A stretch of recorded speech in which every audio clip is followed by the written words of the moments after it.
হাকিকতে যারা আল্লাহ ওয়ালা লুকিয়ে থাকে, আমরা তো হলাম জাহেল, আমরা তো মূর্খ, এই জন্য সবার কাছে প্রকাশ পাই। কিন্তু যারা আল্লাহ ওয়ালা তারা লুকিয়ে থাকে। তো আলেমে দিন চলে যাচ্ছে, বড় বড় আলেমে দিনরা চলে যাচ্ছে।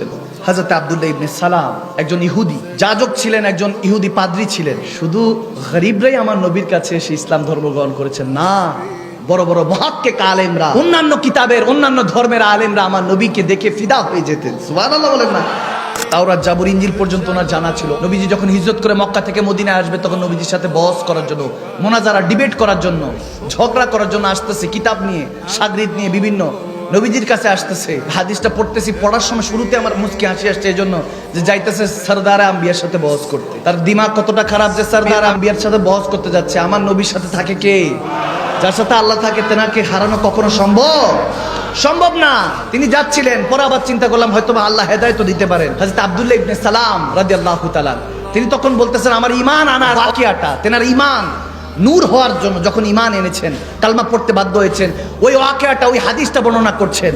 তখন তিনি বলছেন যে আমি আমার শাগরিদ ভক্তদেরকে নিয়ে, আমার স্টুডেন্টদেরকে নিয়ে আমার হুজুরের সাথে লড়াই করার জন্য, মোনাজার জন্য যাচ্ছি। নবীজি অনেক কষ্ট করে মক্কা থেকে মদিনায় থাকা হুয়া ক্লান্ত, সিদ্দিক আকবরকে নিয়ে উটে করে আস্তে আস্তে আসতেছেন। বলে অনেক সুন্দর একটা উটের মধ্যে বসা, কিন্তু নবীজির মাথাটা এভাবে নিচু হয়ে আছে। আমি তাকিয়ে আছি, ইনি কি সেই মুহাম্মদ যেনার কথা এত প্রসিদ্ধ পাচ্ছি? এনার দেখে তো যেভাবে শুনেছি ভাবছি তো মনে হয় বাদশার মতো আসবে। এখন তো দেখতেছি হা নিচি নজরে উঁচি খবরে, ও দিখা কে পাবান, ও সুনা কে সুখান, মোরা লে গয়া তন মন ধন। মনে হয় যেন দেখেই মনটা ফিদা হয়ে গিয়েছে। আব্দুল্লাহ ইবনে সালাম বলতেছে, আমি দেখে অনেকটা ফিদা হয়ে গিয়েছি। যে ক্যা আন্দাজ হ্যায়, ক্যা স্টাইল হ্যায়, ক্যা পার্সোনালিটি হ্যায়, কি ব্যক্তিত্ব, কি চাওয়া, কি উদারতা।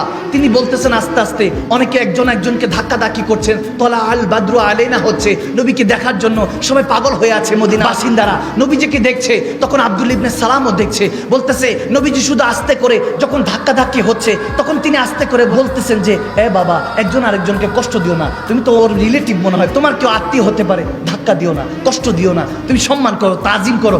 বলতেছে নবীজি এটা বলতেছে, আব্দুল্লাহ ইবনে সালাম শুনতেছেন। শুনতে শুনতে দেখে যে একজন শাগরিদ ওনাকে ধাক্কা দিয়ে বলে, হুজুর বলেন না, আপনি ওনার সাথে ধাক্কা দিয়ে বলতেছেন, উনি ওনার সাথে ডিবেট করেন, ঝগড়া করেন না। ধাক্কা দিয়ে উনি ওনার দিকে তাকালো, বলে উনি কি শিখাচ্ছে আর এগুলো কি শিখাইছি। হঠাৎ করে ওনার দিলে দুনিয়া আবাদ হয়ে গেল। নবীজির কাছে গেলেন, নবীজি বলতেছেন কেমন আছেন, কি চান? নিচি নজরে উঁচি খবরে, ও দিখা কে পাবান, ও সুনা কে সুখান, মোরা লে গয়া তন মন ধন। তখন বলতেছে ইয়া রাসূলুল্লাহ, কলমা পড়তে চাই, মুসলমান করে দেন। সুবহানাল্লাহ।